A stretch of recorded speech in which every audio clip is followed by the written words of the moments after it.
ya kak, kalau dari functional medicine itu konsumsinya vitamin K1. Kalau perdarahannya aktif udah minum vitamin K1 tablet, kakak masih terus perdarahan, mau nggak mau minum obat anti perdarahan ya kak. Seperti asam tranexamat. Leaky gut dok, suplemennya apa? Kakak untuk leaky gut, kita belajar dulu 4 gejala leaky gut ya teman-teman. 4 gejala leaky gut, ayo. Kakak Dewi Lee dari tadi nulisnya penderita tiroid sekaligus ada biduran, minum zinc dan magnesium, jenisnya apa? Oke, kakak Dewi Lee, saran aku nih ya kak, kakak pakai zincnya yang quercetin. Kakak Dewi Lee segala alergi, segala biduran, eksim, dermatitis, kakak pakainya zinc quercetin. Quercetin ini memiliki cara kerja yang hampir sama seperti loratadine, cetirizine. Kakak pernah tahu ya? Pasti udah tahu lah kalau orang biduran mah tahu ya sama cetirizine sama loratadine, CTM gitu. Kita namanya quercetin. Nah, kakak bidurannya kakak konsumsi zinc quercetin. Karena kakak ada tiroid, kakak beli lagi namanya selenium. Nah, di mana dia selenium kak? Nggak ada di sini kakak. Selenium, ya pokoknya selenium kakak beli tuh. Selenium 200 mikrogram. Untuk teman-teman tiroid namanya selenometation.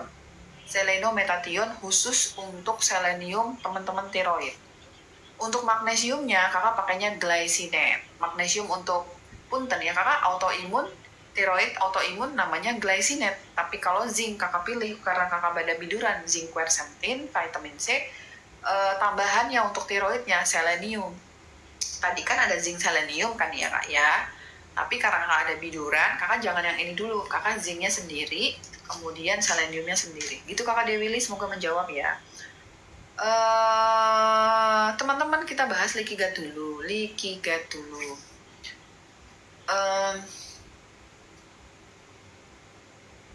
Izin dong, zinc aku mau jawab leaky gut tapi aku ke distract, tapi nggak apa-apa lah ya. Dong, vitamin C buffer itu apa lebih aman buat lambung? Kakak, dia yang paling aman tuh yang bentuknya liposomal vitamin C. Kalian kalau mau beli vitamin C, belinya yang liposomal vitamin C. Itu yang paling ringan di lambung ya kakak. Liposomal vitamin C. Memang semua vitamin C itu bisa iritatif lambung ya kak, tapi kalau liposomal itu karena dia kayak encapsulated gitu ya kak. Jadi dia pelepasan tuh sedikit dan dia larutnya dalam lemak. Kalau vitamin C biasa itu larut dalam air, makanya dia bisa iritatif lambung. Tapi kan kalau lemak dia dicernanya di lemak gitu. Oke. Balik lagi kita ada pertanyaan baik. Izin dong, zinc fungsinya untuk apa ya bagi penderita autoimun psoriasis? Oke, kakak Irma, pertanyaannya bagus. Pantas lebih mahal ya posomnya. Kakak dia ada harga ada rupa ya kakak ya. Magnesium untuk anxiety, glycinate kakak. Kalau kakak ada dana lebih, tambahin anxiety sama L-threonate untuk sistem persarafan. Jadi kakak kombinasi glycinate sama L-threonate. Kalau kakak beli 2 terlalu banyak, kakak pakai glycinate aja. Sebentar ya teman-teman ya. Aku tadi sempat menyebutkan bahwa orang tua asisten aku lagi sakit ya. Jadi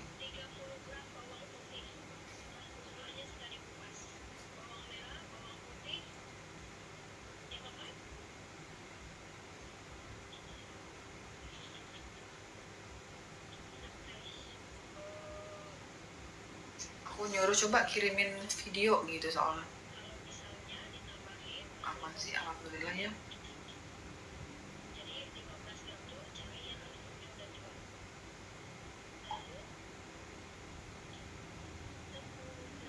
Oke. Zinc. Teman-teman barusan aku barusan apa itu namanya? aku barusan buat VT, ditonton lah ya. VT aku tentang 5 formula. Jadi 5 formula itu terdiri dari vitamin D3, magnesium, zinc, vitamin D3, K2, magnesium, zinc, sama probiotik. Sekarang pertanyaannya adalah kenapa zinc itu penting dalam pengobatan autoimun? Psoriasis itu kan autoimun ya kak. Kenapa zinc penting dalam pengobatan autoimun? Kakak, semua kondisi sebenarnya tuh kalau mau dijelasin secara patofisiologi mungkin kakak agak bingung ya. Jadi aku jelasin yang paling sederhana aja. Zinc, segala kondisi autoimun itu pasti kekurangan vitamin D3, nggak mungkin enggak. Segala kondisi autoimun itu pasti kekurangan vitamin D3. Betul kakak, betul kak. NMM prekursornya NAD plus sulit diserap langsung. Aku setuju, NMM itu prekursornya NAD. NAD plus sulit diserap langsung itu harus aku pelajarin dulu tuh. Aku bahas zinc dulu ya. Zinc. Jadi itu tuh kalau kita kekurangan autoimun, kanker, itu pasti karena kekurangan vitamin D3, Kak. Itu mah udah pasti, udah pasti banget itu ya, Kak. Kalau karena Kakak kekurangan vitamin D3, berarti Kakak harus mencukupkan dosis vitamin D3 dalam tubuh Kakak. Nah, kalau Kakak mau menyerap vitamin D3, Kakak butuh magnesium. Kalau magnesium dalam tubuh Kakak itu nggak cukup, vitamin D3 itu nggak bisa terserap sempurna dengan baik. Ingat ya, Kak. Ingat ya, Kak.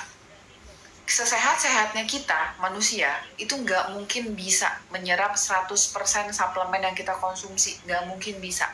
Sesehat-sehatnya, kita tuh ada batas kemampuan untuk bisa menyerap magnesium. Jadi aku baca jurnal ya, Kak, barusan ya. Ternyata ini di functional medicine, ternyata kemampuan manusia dalam menyerap zinc itu mentok di 35%, cuman Kak, bayangin 35%. Nah, vitamin D3 sama magnesium itu kemampuan kita menyerap itu hanya di 80% paling tinggi. Apalagi kalau Kakak makannya masih nggak benar, Kakak makan junk food, ultra processed, merokok, Kakak kurang tidur, makin rendah kemampuan tubuh Kakak dalam menyerap vitamin. Autoimun itu kan vitamin D3-nya kan udah rendah.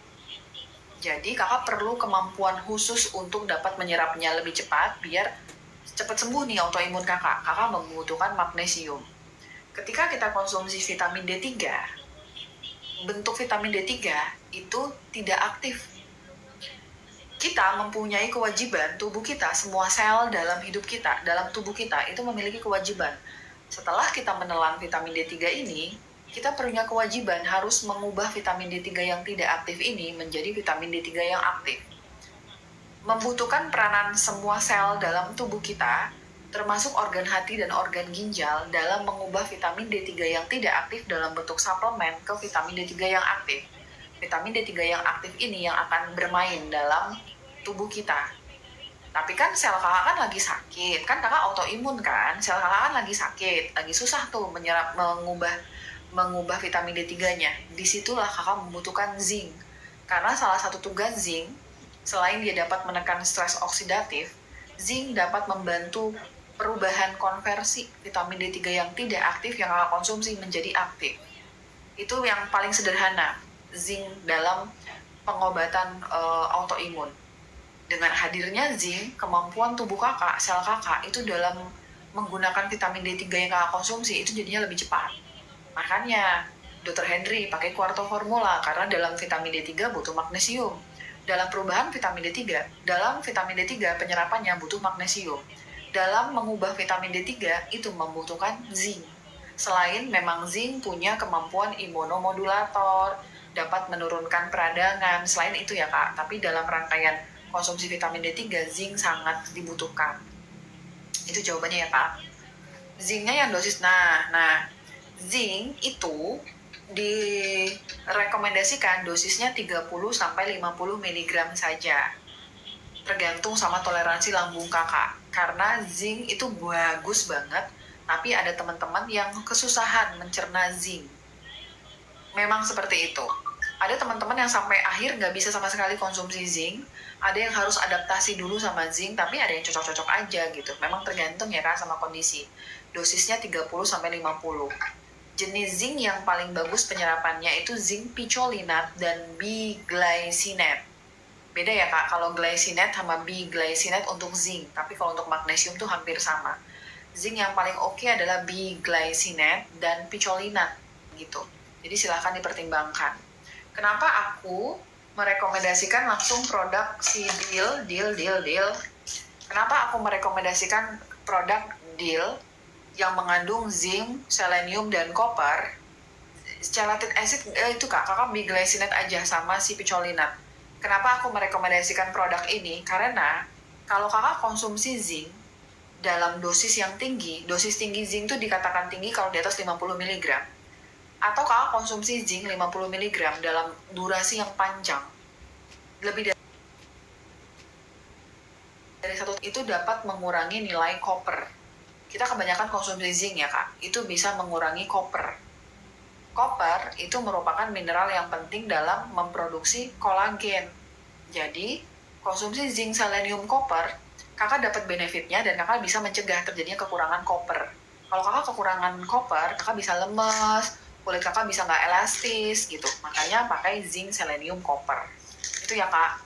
Tapi karena pertanyaan kakak psoriasis, kakak zinc, selenium, kopernya jangan pakai ini. Karena kalau psoriasis itu kakak membutuhkan antihistamin. Adanya di zinc yang mengandung quercetin. Tapi gimana dong? Saya nanti kopernya rendah. Selama kakak hanya konsumsi mentok di 50 mg, nggak apa-apa. Insya Allah kopernya nggak turun. Karena secara teori yang dapat menurunkan nilai koper itu kalau konsumsinya lebih dari 50 mg dan konsumsi zincnya lebih dari 1 tahun. Tapi kalau kakak takut, kakak langsung aja lah dah beli koper gitu ya kak. Minumnya bersama dengan, ya betul, minumnya bersama dengan magnesium, cakep. Dok, Kakak Else, dok, aku jarang perih, tinggal gas yang sering naik, bikin gak nyaman, harus konsumsi. Kakak Else beratnya 33. Ya ampun, kakak Else semoga naik berat badannya ya kak ya. Kakak beratnya 33 ya. Kakak Else perut perihnya tinggal gas yang sering naik gitu. Oke. Nah, kakak suplemennya apa yang kakak punya? Kak, selama masih ada perih, kakak coba minum Gastro Comfort. Kalau masih gasnya, kakak konsumsi enzim 1 kapsul sesudah makan, terus betain HCl. Cuka apel itu paling murah ya kak ya, bisa terjangkau. Tapi karena kakak berat badannya sudah 33, takutnya minum cuka apel makin tambah rendah berat badannya. Jadi ganti ke betain HCl. Jadi kakak konsumsi Gastro Comfort. Gastro Comfort 1 kapsul sudah makan pagi dan sore. Enzim 1 kapsul saat makan dan betain HCl 1 kapsul sebelum makan pagi dan sore. Teman-teman yang aku sampaikan ini ada di etalase Domi Klinik atau di Dokter Miayu ya. Kalau aku mencantumkan apa tuh namanya kak, keranjang kuning tuh aku terbatas ngomongnya.